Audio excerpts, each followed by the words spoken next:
ஒரு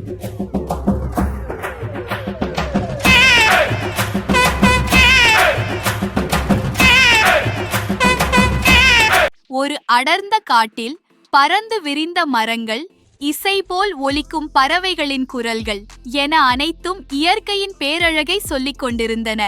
அந்த காட்டில் பலவிதமான விலங்குகள் மகிழ்ச்சியாக வாழ்ந்தன. அந்த காட்டின் மையத்தில் இருந்த பெரிய மரத்தில் ஒரு அணில் வசித்து வந்தது. பெயர் சீனி. அது மிகவும் புத்திசாலி, எப்போதும் திட்டமிடும் பழக்கம் கொண்டது. இது மட்டுமல்லாமல் அது தன்னிடம் கிடைக்கும் விதைகளை சேமிக்கும் பழக்கமும் கொண்டது. அதே காட்டின் புல்வெளிகளில் ஓர் அழகிய முயல் வாழ்ந்தது. அதன் பெயர் மொக்கு. அதன் வேகம் மின்னலை போன்றது. அதற்கு எந்த விஷயமும் உடனே நடந்தே ஆக வேண்டும் என்ற அவசர மனப்பான்மை இருந்தது. இதையெல்லாம் சமாளிக்க தெரிந்தது அதன் திறமை. ஒரு நாள் மொக்கு வழக்கம்போல் குதித்து குதித்து சென்று கொண்டிருந்த போது ஒரு பெரிய மரத்தடியில் இருந்த விதைகள் மீது தவறி விழுந்தது. அந்த விதைகள் சீனியின் கையால் பாதுகாக்கப்பட்டவை.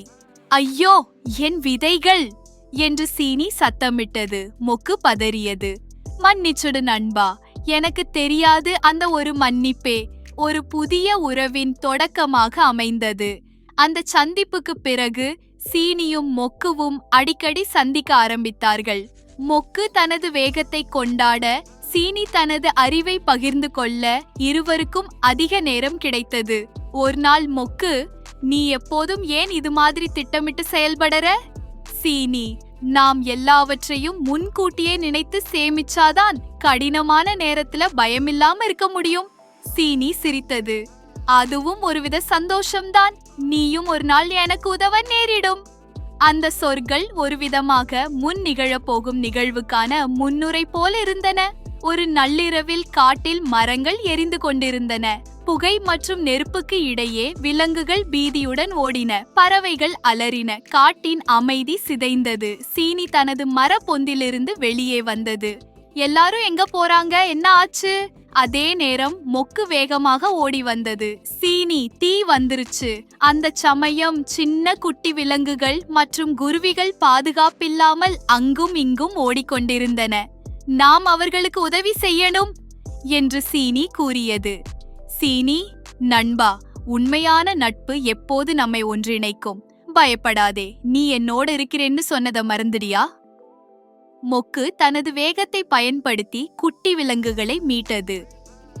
சீனி அவற்றை இருட்டு குகைக்குள் வழி நடத்தி சென்றது. மரக்கிளைகளை கீழே தள்ளி தண்ணீரை கொண்டு வந்து தீயை அணைத்தது.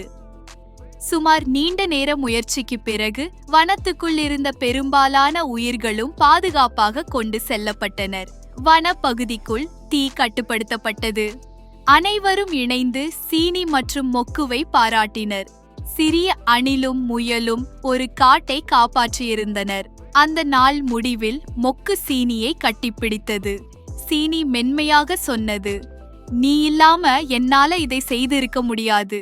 நம்ம நட்பு ஒரு மரத்தில் உள்ள 2 கிளைகள் போன்றது. அந்த நாளிலிருந்து சீனி மற்றும் மொக்கு மட்டுமல்ல, அந்த நட்பு மற்ற விலங்குகளிடமும் தொற்றியது. ஒவ்வொரு விலங்கும் ஒருவருக்கொருவர் உதவத் தொடங்கினர். நட்பு என்பது முக்கியமானது என்பதை அனைவரும் உணர்ந்தனர். நாட்கள் உருண்டன. சீனி, மொக்கு இருவரும் மரத்தடியில் ஒரு பெங்கான் பழத்தை ருசித்து சாப்பிடுவார்கள்.